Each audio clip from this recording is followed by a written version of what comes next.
Hello, welcome to our show Quality Education. Our show is based on how education changes lives. Here we discuss with renowned educationalists and speakers about how an education can help you improve in your career, and we talk on how an educated person can become a great citizen. So today we have Professor Venkatikurthi, who is an educationalist, IT professional and data scientist. On our fifth episode today, we shall discuss about the skills needed to get a job in this present competitive world. Hello, Mr. Venkat Garu. I hope you're doing really well. Can you please introduce yourself to the viewers watching the show right now? Thank you. Thanks very much. My name is Venkatikurthi. I'm a US citizen staying in US for almost 23 years and working with these big companies, pharma and financial companies. Yes. And also working with a lot of universities also. Thanks for giving this opportunity to share my experiences with the young professionals, young graduates. Thank you, Mr. Venkat, for always tuning in to our show. So, Mr. Venkat Garu, please let us start our show. So, in this episode, we decided on how some skills are very important in getting a job. I think getting a job, especially now in this generation, especially after COVID, has become a huge thing. So, can you please share with us what are some basic skills that are needed for someone to get a job in this competitive world?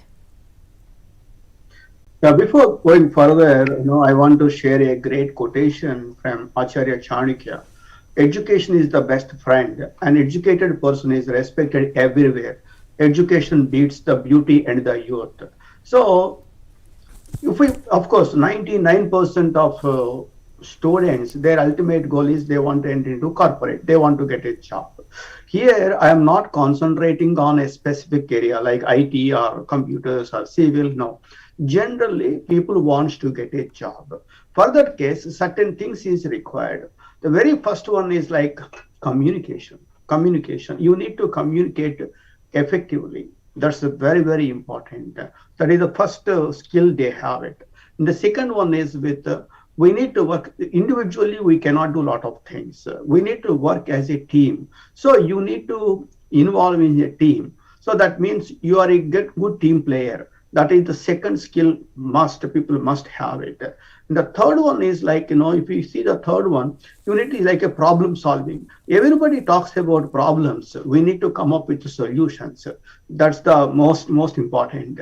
See, whether you are a mechanical graduate or whether you are a civil, engineer or even a computer science professional, first you need to have basic things like a communication and teamwork and problem solving and initiative and enterprise.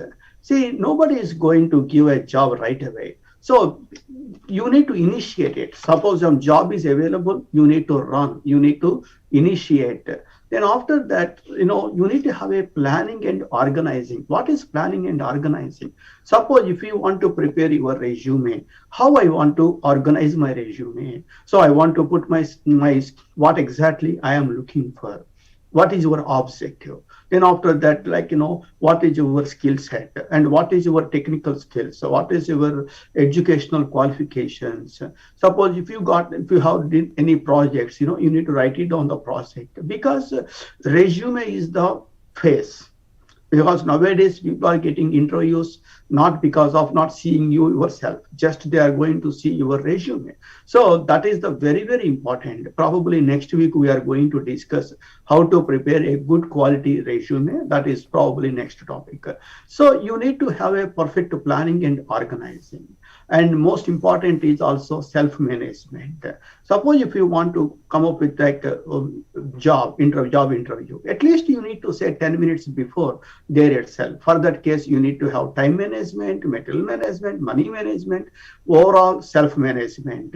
That's important. And the quotation here is again like, instructions is at the end of the school, education is at the end of the life. So every time you need to learn new technologies, you are ready to learn new technologies. That is, you need to, here I'm not concerning about technology. You are ready to accept, you are ready to learn new things. That's the important here. And also some basic technology is required, irrespective of any job. you need to know about like what is like MS Office. MS Office contains like MS Word. Even if you want to send a resume, you need to prepare the resume with a Word document. So MS Word, some Excel, some PowerPoint. These things is mandatory for any graduate, whether he is a professional graduate or non-professional graduate, doesn't matter. If you have these skills in your resume, yes, definitely you are able to get a interview. Yes. So, Mr. Venkat Garu, I think a lot of students have this problem of communication. You know, వాళ్ళు చాలా భయపడతారు, కొంతమంది చాలా introverted ఉంటారు. So, how do you think a student should overcome this fear of communication in any field? Communication అన్న పదానికి భయపడాల్సిన అవసరం ఏమీ లేదండి. First of all, lot of times because companies they are encouraging to talk, వాళ్ళు encourage చేస్తారు మాట్లాడటానికి. But మనం ఏం మాట్లాడాలి అనేటువంటిదే మనకి ఇంపార్టెంట్. ఇప్పుడు సపోజ్ నేను ఒక క్వశ్చన్ అడుగుతాను జనరల్ గా, hey tell me little bit about yourself అన్నప్పుడు మనం ఏంటి ముందు ప్రిపేర్ అవ్వాలి, బ్యాక్గ్రౌండ్ వర్క్ చేయాలి కొంచెం. Hey my name is Venkati Kurthi and so and so. అలా కాకుండా చాలా మంది ఏం చేస్తారు, oh my name is this and I got my bachelors degree in so and so, I got this everything, whatever you mention, whatever you are communicating there, that's already there in your resume. అవి రెజ్యూమేలో ఉంటున్నాయి. అలా కాకుండా కొత్త విషయాలు చెప్పడానికి ప్రయత్నం చేయాలి. దానికి ఏమిటంటే ఇంటర్నెట్ లో కొన్ని రిసోర్సెస్ దొరుకుతాయి, లేకపోతే మమ్మల్ని అడిగినా మేము కొంచెం షేర్ చేస్తాం, it's not a problem. 64 toughest interview questions, ఆ క్వశ్చన్స్ తీసుకుని ఆన్సర్స్ వీళ్ళు ప్రిపేర్ చేసుకోవాలి. అక్కడ డాక్యుమెంట్ లో గైడెన్స్, ఓ ఇలా చేస్తే బాగుంటుంది అని చెప్తారు. చెప్పినప్పుడు దాన్ని బేస్ చేసుకునేసి మనం ప్రిపేర్ చేయాలి ఫస్ట్ ఆఫ్ ఆల్. అలా ముందు వీళ్ళ ఫ్రెండ్స్ తో మాట్లాడుకోవాలి, లైక్ ఇలా ఒక మాక్ ఇంటర్వ్యూస్ కండక్ట్ చేసుకోవాలి. కమ్యూనికేషన్ అనేటువంటిది మొట్టమొదటి నుంచి మనకి ఇంట్రెస్ట్ ఉండాలి కమ్యూనికేట్. ఇప్పుడు ఒక సినిమాకి వెళ్ళాలి అనుకోండి, వాళ్ళు ఏం చేస్తారు, ఎర్లీ మార్నింగ్ పొద్దునే లేచి టికెట్ కొని ఎన్ని జాగ్రత్తలు తీసుకొని సినిమాకి వెళ్తారు. అదే కాన్సెప్ట్, అంత అంబిషన్, అంత ఇన్స్పిరేషన్ కూడా మనం ఇంటర్వ్యూకి వెళ్ళేటప్పుడు మనం లైఫ్ లో సక్సెస్ అవ్వాలనుకుంటే కమ్యూనికేషన్ ఇంప్రూవ్ చేసుకోవడానికో మనము టార్గెట్ చేసుకోవాల్సిందే. దానికి చాలా పద్ధతులు ఉన్నాయి. చాలా మంది మనకి ఇప్పుడు విలేజెస్ నుంచి వచ్చినటువంటి వాళ్ళు కమ్యూనికేషన్ ఇంప్రూవ్ చేసుకోవాలి అంటే ఒక ఒక 50-60 రూపాయలు ఖర్చు పెట్టి, మీకు తెలుసో లేదో, లైక్ వాట్స్ దట్ జర్నల్, చందమామ అయిన చిన్న బుక్ ఉంటుంది, లైక్ చిన్న పిల్లల కోసం చేసినటువంటి బుక్. ఆ బుక్ ఒకటి కొనుక్కోండి. I don't know exact price it is. That has two languages, both Telugu as well as English. So ఈ 2 లాంగ్వేజెస్ లో తీసేసుకొని ఫస్ట్ ఇంగ్లీష్ లాంగ్వేజ్ మొత్తం చదవండి, ఆ తర్వాత తెలుగు చదవండి. తర్వాత తీకే పీస్ ఆఫ్ వైట్ పేపర్ తీసుకొని తెలుగు చూస్తూ ఇంగ్లీష్ లోకి ట్రాన్స్లేట్ చేయండి. ఇప్పుడు మీకు తెలుసో లేదో, I don't want to say this thing, but AP state government Oxford dictionaries పిల్లలందరికీ ఇచ్చేశారు. ఎందుకు? దానివల్ల ఏమైపోయింది, తెలుగులో ఉన్న పదానికి ఇంగ్లీష్ లో ఎట్లా ఉంటుందో తెలుస్తుంది. That gives lot of impact. చాలా తేడా వచ్చింది. ఈరోజు చిన్నపిల్లల్లో కమ్యూనికేషన్ పెరగడానికి అది ఇంపార్టెంట్. ఇదే విధంగా తెలుగు వర్షన్ ఇంగ్లీష్ తీసుకొని, ఒకనొక రాజు, once upon a time a king rule the country, something like that, అలా కన్వర్ట్ చేసేసారనుకోండి, ఒక్క జర్నల్ చేయడానికి 6 months పడుతుంది న్యాచురల్. దానివల్ల ఏమైపోతుంది, they will get a vocabulary తెలుస్తుంది. మనం ఇంగ్లీష్ మాట్లాడలేకపోవడానికి మెయిన్ కారణం ఏంటి, వెకాబులరీ తెలియకపోవటం, వెకాబులరీ రాకపోవటం. ఇప్పుడు నేను చెప్పిన ఈ ప్రాసెస్ లో చేస్తే ఏమవుతుంది, వెకాబులరీ ఖచ్చితంగా వచ్చేస్తుంది. ఎప్పుడైతే వెకాబులరీ వాళ్ళకి వచ్చేసిందో వాళ్ళకి మాట్లాడటం స్టార్ట్ అవుతుంది. దానికి ఏం చేయాలి, ఒక 2-3 ఫ్రెండ్స్ కూర్చొని చేసి, ఇవాళ నుంచి మనం ఇంగ్లీష్ లోనే మాట్లాడదాము అని ఒక అలవాటు పెట్టుకోవాలి. ఇంగ్లీష్ ఛానల్స్ సినిమా చూడండి, లైక్ సిఎన్ఎన్ చూడమన్నాం అని చెప్పి ఇంగ్లీష్ వేరేవి కాదు, సిఎన్ఎన్, ఏబిసి ఇలాంటి బీబీసీ ఛానల్స్ చూస్తే అసలు ఎట్లా hey how are you doing today, how is your day, a good, something like that. You need to practice. ఇదంతా ప్రాక్టీస్ చేసినప్పుడు కమ్యూనికేషన్ అంటే అస్సలు భయమే ఉండదు. రెండోది, నేను చెప్పిన 2 టాపిక్ వచ్చేసరికి ఇవన్నీ కూడా team work, problem solving, initiative, that's very important. రేపు మీకు ఇంటర్వ్యూకి వెళ్ళారనుకోండి, గ్రూప్ డిస్కషన్ అనేది ఖచ్చితంగా ఉంటుంది. గ్రూప్ డిస్కషన్ లో ఏం పెడతారు, ఒక బర్నింగ్ టాపిక్ తీసుకుంటారు. Hey how is the war for Russia and Ukraine అంటారు. That is the burning topic now. సి ఆ టాపిక్ ని ఎవరైతే ఇనిషియేషన్ చేస్తారో దట్ గై గాట్ బెనిఫిటెడ్. వెంటనే మిగతా వాళ్ళంతా ఫాలో అయిపోతారు. ఫాలో అయిపోయిన తర్వాత సంబడి మధ్యలో ఒకటి చేంజ్ ఓవర్ అంటారు. చేంజ్ ఓవర్ అంటే ఓ దిస్ ఈజ్ గుడ్ అని వీళ్ళు మాట్లాడారు అనుకోండి, somebody is checking this is bad అని మాట్లాడతారు. That guy is known as change over అంటారు. మళ్ళీ అగైన్ డిస్కషన్ నడుస్తుంది. Finally somebody is taking a conclusion, oh all these reasons finally I conclude that this is going to be happy like this. So that is the case, that is the case. So group discussion లో initiation, change over and finally conclusion. Those three people are got benefited. Remaining people are followers. Leader is always leader. Follower is always follower. మీరు leader గా ఉండాలనుకుంటే initiate చేయాల్సిందే. Of course troubles ఉంటాయి, trouble లేకుండా ఏమి ఉండదు, ఉంటాయి.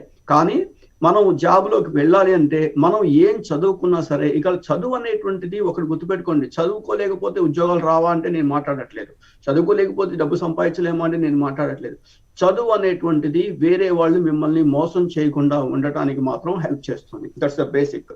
అండ్ రేపు ఇంటర్వ్యూకి వెళ్ళారనుకోండి, ఇంటర్వ్యూకి వెళ్తే వాళ్ళు అడిగే question very simple, why I need to hire you, నేను మిమ్మల్ని ఎందుకు హైర్ చేయాలి, సింపుల్. నాకు బీటెక్ ఉన్నది అన్నారు అనుకోండి, ఒక ఆంధ్రప్రదేశ్లోనే ఆల్మోస్ట్ లైక్ 300,000 3 లక్షల మంది బీటెక్ గ్రాడ్యుయేట్స్ బయటకు వస్తున్నారు ప్రతి సంవత్సరం.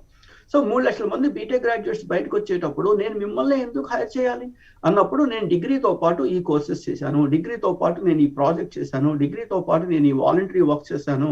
Something you need to come up with some additional skill. That is very very very important. రెండవది, ఇప్పుడు ఇవాళ రెజ్యూమేస్ చూస్తున్నాం అనుకోండి, హాబీస్ అని రాస్తారు. హాబీస్ ఏమిటి? Watching television, watching cricket match, internet browsing. So ఇలాంటివి రాస్తే ఎవరన్నా హైర్ చేస్తారా ప్రపంచంలో? ఎవరూ హైర్ చేయరు. మనం ఏం రాయాలి అని చెప్పా, నెక్స్ట్ సెషన్ లో మనం డిస్కస్ చేద్దాం, అసలు రెజ్యూమ్ ఎలా రాయాలి అనేటువంటి డిస్కస్ చేద్దాం. ఇవన్నీ దగ్గర పెట్టుకున్నప్పుడు ఇప్పుడు మీకు 8 స్కిల్స్ నేను చెప్పాను, మళ్ళీ రీట్రేట్ చేస్తున్నాను వాటిని చూడండి. Communication, team work, problem solving, initiation or initiative and enterprise, planning and organising, self management, learning and technology. And మళ్ళీ ఇంకొక విషయం మీరు గుర్తుపెట్టుకోండి, మనం ఒక 50,000 రూపాయల శాలరీ అడిగామనుకోండి, అడిగినప్పుడు కంపెనీ వాడు ఏమంటాడు, రిటర్న్ ఆఫ్ ఇన్వెస్ట్మెంట్, నేను మీకు 50,000 రూపాయలు ఇస్తున్నాను అంటే నీ నుంచి నాకు 1,00,000 రూపాయలు ఇన్కమ్ వస్తేనే కదా నేను నీకు 50,000 ఇవ్వగలిగేది అన్నప్పుడు, వెంటనే ఒక పీస్ ఆఫ్ పేపర్ ఇలా ఇచ్చి, tell me your plan of action, how you want to make 100,000. 1,00,000 రూపాయలు సంపాదించడానికి నీ దగ్గర ఉన్నటువంటి ప్లాన్ ఏంటో నాకు చెప్పు అంటారు. అది వెంటనే ఇంప్లిమెంట్ అవ్వకపోవచ్చు, కానీ ఆ ప్లాన్ అనేటువంటిది ఏమవుతుందంటే that indicates you prepared very well for this interview అనేటువంటి కాన్సెప్ట్ వస్తుంది. అందుకని మన ఉద్యోగం రావాలి అంటే ఖచ్చితంగా ఈ చెప్పాను కదా, టెక్నాలజీ, ఎంఎస్ ఆఫీస్ తెలియాలి. అదేవిధంగా ఒక బీకామ్ గ్రాడ్యుయేట్ ఉన్నారనుకోండి, అండ్ మీన్ కామర్స్ గ్రాడ్యుయేట్స్ ఉన్నారనుకోండి, వాళ్ళకి ఒక టాలీ అనేటువంటి ఒక సాఫ్ట్వేర్ ఉంటుంది, అది నేర్చుకోవడం పెద్ద కష్టమేమి కాదు, అలాంటిది నేర్చుకోవాలి. అదేవిధంగా ఇప్పుడు ఒక మ్యాథమెటిక్స్, స్టాటిస్టిక్స్ వాళ్ళు ఉన్నారనుకోండి, వాళ్ళ స్టడీకి సంబంధించినటువంటి ఈ శాస్ అలాంటివి నేర్చుకోవచ్చు. ఫార్మసీ పిల్లలకు వచ్చేసరికి ఫార్మకోవిజిలెన్స్, డ్రగ్ సేఫ్టీనో, క్లినికల్ ట్రయల్స్, ప్రోగ్రామింగ్ ఏదో ఒకటి నేర్చేసుకోవచ్చు. అంటే whatever the skills you want to learn which is related to education. So అది మీకు చాలా ప్లస్ పాయింట్ అవుతుంది. అదేం చేస్తుందంటే you are 1 step ahead compare to other people. మిగతా వాళ్ళకన్నా ఒక్క స్టెప్ ముందు నిలబెడుతుంది. ఆ ఒక్క స్టెప్పే మిమ్మల్ని ఉద్యోగంలోకి తీసుకెళ్తుంది. అంతేగాని డిగ్రీ అయిపోయిన తర్వాత ఇది ఆలోచిద్దాం అలా ఆలోచిద్దాం అంటే మాత్రం జరగదు. మీకు సెకండ్ సెషన్ లో అనుకుంటాను చెప్పాను, ఒక్క సంవత్సరం వేస్ట్ అయిపోతే we're losing lot of money గురించి పక్కన పెట్టేద్దాం, టైం తిరిగి రాదు. ఆ భావన వీళ్ళలోకి రావాలి. ఇప్పుడు ఈ స్కిల్స్, ఇప్పుడు ఇంటర్వ్యూకి వెళ్ళండి, ఏదో ఎక్స్పీరియన్స్ కోసం ఇంటర్వ్యూకి వెళ్ళొద్దు, జాబ్ రావడం కోసమే ఇంటర్వ్యూకి వెళ్ళండి. చాలా మంది అనుకుంటారు నాకు ఎక్స్పీరియన్స్ కోసం వాళ్ళు ఎందుకు టైం వేస్ట్ చేస్తారు చెప్పండి, వాళ్ళు టైం వేస్ట్ చేయరు కదా. సో డెఫినెట్ గా మనం గట్టిగా ప్రిపేర్ అవ్వండి. మొన్న మా ఆఫీస్కి వచ్చారు వాళ్ళు, ఏదో టెక్నాలజీ గురించి. నేను అడిగాను, do you have any chance to see that website అని అడిగాను. నేను చూడలేదు అన్నారు. మీరు చూసిన తర్వాత రండి అని చెప్పాను. ఎందుకు అంటే వాళ్ళు కనీసం కొంచెం గ్రౌండ్ వర్క్ చేయాలి. ఈ సాఫ్ట్వేర్ నేర్చుకునేటప్పుడు ఆ సాఫ్ట్వేర్ యొక్క వెబ్సైట్కి వెళ్ళిపోయి ఎవరు యూజ్ చేస్తున్నారు, ఎలా యూజ్ చేస్తున్నారు, వాటి పర్పస్ ఏంటి, ఉపయోగం ఏంటి, ఇది నేర్చుకుంటే ఉపయోగం ఉంటుందా లేదా అనేటువంటిది ఆలోచించిన తర్వాత వాళ్ళు నిర్ణయంలోకి రావచ్చు. ఇవన్నీ ఏంటంటే కలెక్టివ్ టాస్క్. ఒక ఉద్యోగం రావడానికి కావాల్సిన స్కిల్స్ అనేది collective task. Yes, Mr. Venkat. Another problem a lot of students think is that నాకు కొంచెం తక్కువ మార్క్స్ వచ్చాయి, some don't get good marks, some get to 75 to 60%, and they think that they will not be able to get the job that they are getting, but they will still have the talent that they're having. So what should you suggest to people, saying how must they build their confidence when they lack in some marks, which I feel is not really necessary? When you see this one, this is a very good question. Toppers, కాలేజీలో ఎంతమంది ఉంటారు toppers above 95% వచ్చిన వాళ్ళు? It may be like less than 5%. తక్కువ marks వచ్చేవాళ్ళు కూడా అంతే, less than 5% ఉంటారు. So remaining 95% is like middle, మధ్యలో ఉంటారు. సో ఇక్కడ ఎక్కువ మార్క్స్ వచ్చాయా తక్కువ మార్క్స్ వచ్చాయా అనే సమస్య కాదు. ఇక్కడ సమస్య ఏంటంటే ఇంటర్వ్యూ రావాలి, మనకి జాబ్ రావాలంటే ఫస్ట్ ఏం చేయాలి? ఇంటర్వ్యూ రావాలి. ఇంటర్వ్యూకి వెళ్ళాలి, ఇంటర్వ్యూ రూమ్ లో కూర్చోవాలి. ఇంటర్వ్యూ రూమ్ లో కూర్చోటానికి ఏం చేయాలి? అందరికీ బీటెక్ ఉంటుంది, షూర్ గా బీటెక్ ఉంటుంది, ఐ మీన్ గ్రాడ్యుయేషన్ ఉంటుంది. ఉన్న తర్వాత వాళ్ళకి ఈ అడిషనల్ స్కిల్ అనేటువంటిది ఒక ప్లస్ పాయింట్. ఆ ప్లస్ పాయింట్ ఏమైపోతుంది? ఇంటర్వ్యూ వచ్చేస్తుంది. ఇక్కడ ఇంటర్వ్యూ, నేను ఇన్ని సంవత్సరాలు నేను యుఎస్ లో ఉన్నాను కదా, నాకు సిటిజన్షిప్ కూడా వచ్చేసింది, గ్రీన్ కార్డ్ అన్ని వచ్చేసాయి. ఈ రోజు వరకు నా సర్టిఫికెట్లు ఎవ్వరూ చూడలేదు, లిటరల్ గా చూడలేదు. ఇప్పుడు ఏదో H1 ఫైల్ చేయడానికి కాపీస్ ఇవ్వడం తప్పించి కానీ ఎవరూ చూడలేదు. So they don't care about it. మీ యొక్క స్కిల్స్, మీకు అవకాశం రావాలి, నేను మాట్లాడే అవకాశం మీకు రావాలంటే ఏం చేయాలి? ఈ రూమ్ లోకి రావాలి అంటే మీ డిగ్రీతో పాటు 1-2 అడిషనల్ స్కిల్స్ ఉన్నాయి అనుకోండి, ఖచ్చితంగా వాడు మిమ్మల్ని ఇంటర్వ్యూకి పిలుస్తాడు. ఇంటర్వ్యూకి పిలిచినప్పుడు ఆ 30 minutes మీ లైఫ్ లో మోస్ట్ ఇంపార్టెంట్ టైం అది. ఆ టైంలో మీరు వాళ్ళని కన్విన్స్ చేస్తే ఉద్యోగం వచ్చేస్తుంది. అక్కడ ఒకసారి ఉద్యోగం వచ్చి, ఇందాక చెప్పాను ఇవన్నీ చెప్పాలి, communication, enthusiasm, and I'm ready to learn new technologies, I'm learn lot of things, ఇవన్నీ వాళ్ళకి చెప్పగలగాలి. ఎప్పుడు? ఇంటర్వ్యూరు మీరు ఇద్దరు ఉన్నప్పుడు మీరు మాట్లాడేటువంటి ఒక అప్రోచ్ మీరు ముందే ప్రిపేర్ చేసుకోవాలి. మార్క్స్ అనేటువంటిది మరీ లెస్ మార్క్స్ వస్తే కాదు, కానీ మీరు ప్రకారం యావరేజ్ స్టూడెంట్లు, వాళ్ళ యావరేజ్ స్టూడెంట్స్కి ఉద్యోగాలు దొరకట్లేదంటే ఎవరికి దొరకవు. అది అసలు ఆ భావనే వాళ్ళకి అక్కర్లేదు. టాపర్స్ ఈజ్ లైక్ 1% or 2% అంటే టాపర్స్ ఉంటారు. రిమైనింగ్ వాళ్ళు వెరీ లెస్, వాళ్ళ గురించి పక్కన పెడదాం. సో మధ్యలో వీఆర్ ఆల్ లైక్ మిడిల్, ఈ రేంజ్ లో ఉంటాం మనం. ఈ రేంజ్ లో ఉన్న ప్రతి ఒక్కరికి ఉద్యోగాలు దొరుకుతాయండి, దొరకవేం లేదు. ఇందాక మీకు చెప్పాను, ఉద్యోగం రావాలి అంటే ఉద్యోగం ఎక్కడ అవకాశం ఉందో అక్కడికి పరిగెట్టేసేసి వెళ్ళినప్పుడు ఆటోమేటిక్ గా లైక్ డెఫినెట్ గా మనం ప్రతి ఒక్కళ్ళు, చాలా మంది ఇంటర్వ్యూకి వెళ్తారు, వెళ్ళేసేసి వాడికి ఏమి రాదు, నన్ను ఇంటర్వ్యూ చేస్తాడు, అది పిచ్చి క్వశ్చన్ అడిగాడు అంటాడు. వాళ్ళ పిచ్చి క్వశ్చన్ ఏమి అడగరు వాళ్ళు, ఎందుకంటే మన ఇంటర్వ్యూ చేసేవాడు మనకన్నా ఒక 10 సంవత్సరాల ఎక్స్పీరియన్స్ ఉన్న వాడే ఇంటర్వ్యూ చేస్తాడు.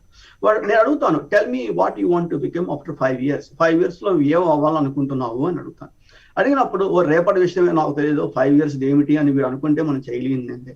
That indicates your planning, that indicates your organizing your career, how you want to make it, what you want to become after 5 years అన్న క్వశ్చన్. అంటే ఇవాళ ఉన్న పరిస్థితుల్లో ఏంటి? బిహేవియరల్ ఇంటర్వ్యూస్ ఉంటాయి.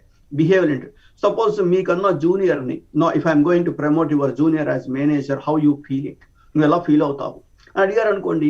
అడిగినప్పుడు మనం ఏం చెప్పాలి? It's totally because of the merit, I'm the first person to congratulate. Merit ద్వారా కనుక అతనికి వచ్చినట్లయితే I'm the first person to congratulate. Suppose because of the background politics it is happened, I'm the first person to angry. అలా అని చెప్పి నేను పైన కోపం వచ్చేస్తాను నేను చెప్పట్లేదు, I want to move somewhere else. So ఇది మీరు చెప్పగలగాలి. ఇది చెప్పాలంటే ఏం చేయాలి? సెల్ఫ్ మేనేజ్మెంట్, ఎట్లా మాట్లాడాలి. Situational based conversation is more important. Situational based conversation is very very important. రెండవది ఏంటంటే ఎమోషనల్ ఇంటెలిజెన్స్. మనకి ఇండియన్స్ కి చాలా మందికి ఏంటంటే ఎమోషనల్ ఇంటెలిజెన్స్ చాలా తక్కువ ఉంటుంది. ఎందుకంటే మనం ఆఫీస్లో ఏమన్నా అయిందనుకోండి, ఇంటికి వచ్చేసేసి ఆ ఎమోషన్స్ ఇంట్లో వాళ్ళ మీద చూపిస్తారు. బట్ మీకు అమెరికాలో అలా ఉండదు, ఎందుకంటే ఎమోషన్ అక్కడక్కడ అయిపోతుంది. That's we're always talking about incident based. ఈ ఇన్సిడెంట్ లో వెంకట్ తప్పు చేయొచ్చు, దట్స్ ఫైన్. అంత మాత్రం హోల్ వెంకట్ తప్పు అని అనరు వాళ్ళు. అక్కడ ఈ ఇన్సిడెంట్ లో వెంకట్ యువర్ రాంగ్ అని ఐ అగ్రీ. ఎందుకు? అది తప్పు అయితే నేను యాక్సెప్ట్ చేసి తీరాలి, దట్స్ మై రెస్పాన్సిబిలిటీ. బట్ ఇండియాలో వచ్చేసరికి ఏమవుతుందంటే ఎమోషన్స్ అన్ని కూడా కంట్రోల్ చేయడం చాలా కష్టమైపోతుంది.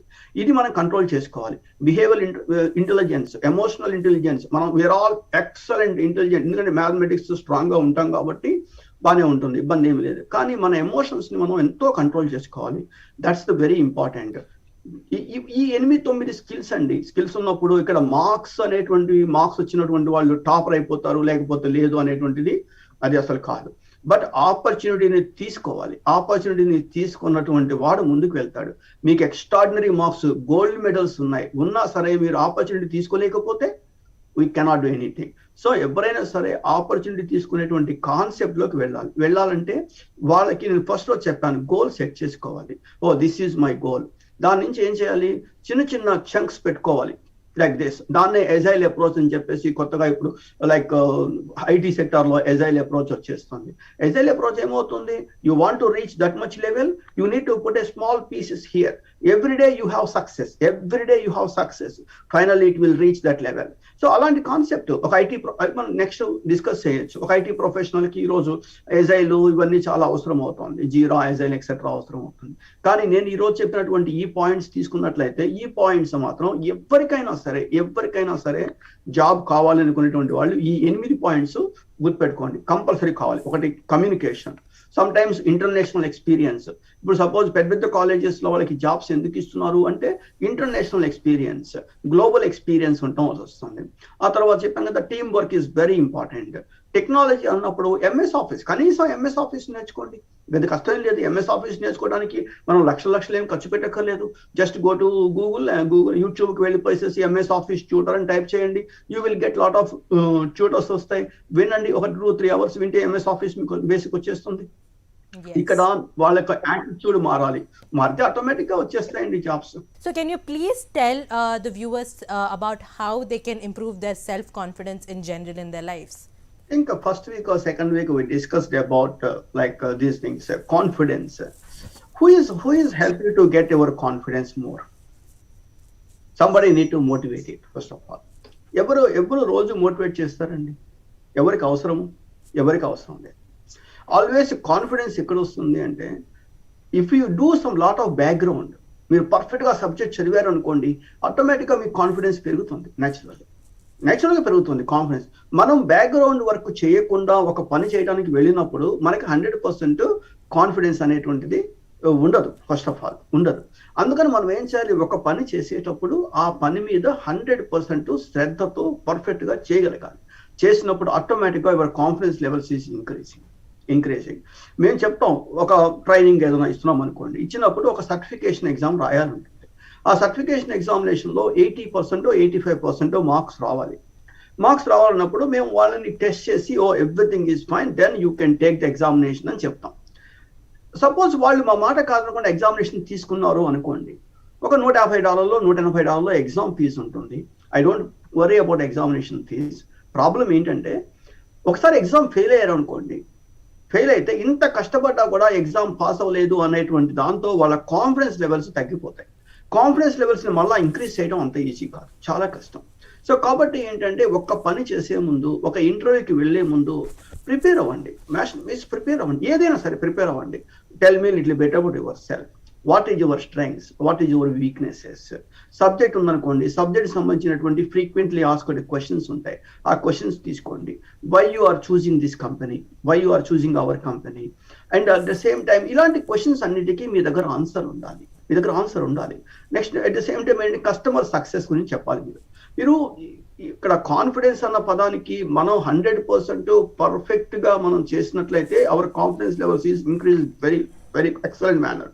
లేనప్పుడు ఏమైపోతుంది, మనకే సబ్జెక్ట్ 100% లేనప్పుడు మనం రేపు ఇంటర్వ్యూకి వెళ్ళి మనం ఎంతవరకు జస్టిఫై చేస్తాము అనేటువంటి భావన వచ్చినప్పుడు వీళ్ళ కాన్ఫిడెన్స్ లెవెల్స్ పోతాయి. అది ఫస్ట్ ప్రాబ్లం ఇస్. సో ఈ కాన్ఫిడెన్స్ లెవెల్స్ కి చాలా మంచి బుక్స్ దొరుకుతాయండి, చాలా మంచి బుక్స్ దొరుకుతాయి. కొన్ని సాఫ్ట్ కాపీస్ కూడా దొరుకుతాయి అన్నమాట. యాక్చువల్ గా ఆ బుక్స్ చదవడం బిగిన్ చేశారు అనుకోండి, చదివినప్పుడు ఆటోమేటిక్ గా కాన్ఫిడెన్స్ లెవెల్స్ ఇంక్రీజ్ అవుతాయి. ప్లస్ వాచింగ్ సక్సెస్ స్టోరీస్ చూడండి. సక్సెస్ స్టోరీస్ చూస్తే బాగా అర్థమైపోతుంది అనమాట ఎలా చేస్తున్నారు అనేటువంటిది. Yes. Another very common but very hard question for a lot of students is when people ask you, why should we hire you? For this question, Mr. Venkat Garu, what do you think is a perfect answer, and why? And tell us how one must answer this. That's depending upon the situation. Because, for example, why I need to hire you, first of all. Why I need to hire you means I need to say, I got my bachelor's degree in computer science. And along with my graduation, I did some Python, I did SAS, I did cyber security, some other courses. I got the certifications also. Your job requirement indicates you need a person with these skills. These skills. Of course, I don't know 100% of your requirement, but I know 80%. Remaining 20%, I'm a fast learner. I can learn the things so fast. So we can give a opportunity. You can give a opportunity. I can prove myself. మీరు ఎప్పుడైనా ఏంటంటేనండి ఇలా చెప్పాలి, నాకు ఉద్యోగం ఇవ్వమని మాత్రం చెప్పకూడదు. మీరు నాకు ఉద్యోగం ఇచ్చినట్లయితే నేను అవకాశం నేను ప్రూవ్ చేసుకుంటాను అని చెప్పొచ్చు. ఇంకా కొన్ని సందర్భాల్లో చెప్పొచ్చు, ఓకే ఒక 2 weeks ఆపర్చునిటీ ఇవ్వండి నాకు, 2 weeks నాకు నేను పని చేయకపోతే ఎఫిషియెంట్ గా చేయకపోతే you don't need to pay even single penny కూడా మీరు పే చేయక్కర్లేదు, if you want I can write it down అని రాయితని చెప్పామనుకోండి, ఆ మేనేజర్ ఏం చేస్తాడంటే ఖచ్చితంగా hey this guy has this much of confidence ఉన్నది అని చెప్పేసి ఇంకా జాబ్ వచ్చేస్తుంది. ఇక్కడ ఈ క్వశ్చన్ పెట్టి much is like self preparation is very important. ఎలా మనం why I need to hire you apart from other people, yes apart from other people I have the skills. So కాబట్టి ఖచ్చితంగా వాళ్ళు ఇవాళ industry starving for quality people అండి. Quality అంటే they are ready to take challenges. మన dress code దగ్గర నుంచి మనం ఎట్లా మాట్లాడుతున్నాము, ఇవాళ చేతిలో మనం ఒక ఇంటర్వ్యూకి వెళ్ళేటప్పుడు కనీసం ఒక నోట్ బుక్, పెన్, ల్యాప్టాప్ ఉంటే ల్యాప్టాప్ భుజం వెతుకొనిసేసి మనం ప్రొఫెషనల్ అటైర్తో మనం అక్కడికి వెళ్ళాలి. ఇవన్నీ చేసిన తర్వాత అంటే ప్రిపేర్ చేసుకోవాలి, ఎవరికి వాళ్ళు ప్రిపేర్ చేసుకోవాలి. కంప్యూటర్ సైన్స్ గురించి అయితే నేను చెప్పగలుగుతాను నేను, బట్ జనరల్గా ఒక సివిల్ ఇంజనీర్ ఉన్నారనుకోండి, వాళ్ళు ఆటో క్యాడో ఏదో ప్రోగ్రామ్ నేర్చుకోవాల్సి ఉంటుంది. ఇంకొక మెకానికల్ ఇంజనీర్ ఉన్నారనుకోండి, వాళ్ళకి క్వాలిటీ గురించి కొన్ని సర్టిఫికేషన్స్ ఉంటాయి, అవి నేర్చుకోవాలి. ఒక ఎంబీఏ గ్రాడ్యుయేట్ ఉన్నాడు అనుకోండి, ఒక business intelligence, customer service management, all these things is very very important. వాళ్ళు నేర్చుకోవాలి. ఇవన్నీ నేర్చుకునేసి వాళ్ళు చెప్పాలి why I need to hire you means yes this is the reason అని చెప్పేసి వాళ్ళు చెప్పగలగాలి. చెప్పినప్పుడు ఎందుకంటే మీకు చాలా సందర్భాల్లో we're not going to beg the job. మనం జాబ్ కావాలని మాత్రం అడగదు. హే నా స్కిల్స్ అన్ని ఇవి ఉన్నాయి, yes if you are giving the opportunity I can prove my self అనేటువంటి ఫీలింగ్ పట్టరాగలిగితే, మళ్ళీ ఇంతకుముందు కూడా నేను చెప్పాను, ఎప్పుడైనా సరే చదువుకో అని మాత్రం ఎవ్వరికీ చెప్పదు. చదువుకుంటే ఉండే అడ్వాంటేజెస్ చెప్తాం. నువ్వు చదువుకుంటే you will get this advantage. ఈ అడ్వాంటేజెస్ అన్ని రావాలి అనుకునేటట్టయితే డెఫినెట్ గా చదువుకోవాల్సిందే. మా అమ్మాయి చిన్నప్పుడు ఒక కొటేషన్ రాసింది, ఇంకొకటి చెప్తున్నాను చూడండి. If you work hard for first 20 years you can enjoy the remaining 80 years. First 20 సంవత్సరాలు కష్టపడితే next 80 years you can enjoy చేయొచ్చు. కానీ ఫస్ట్ 20 సంవత్సరాలు మనం ఎంజాయ్ చేస్తే నెక్స్ట్ 80 years కష్టపడాలి. Luckily my both doctors are doctors. So that's what it is. ఎందుకంటే education అనేటువంటిది మనం ఈ షో పెడుతుందే ఎడ్యుకేషన్ గురించి. సో education ultimate goal is they want to get a job. Yes. Thank you so much, Venkat Garu, for coming on to our show today. We did cover a lot of different topics. We shall continue this again next week. Thank you so much for the viewers for tuning in. You're watching Sakshi TV with me, Shivani Raj.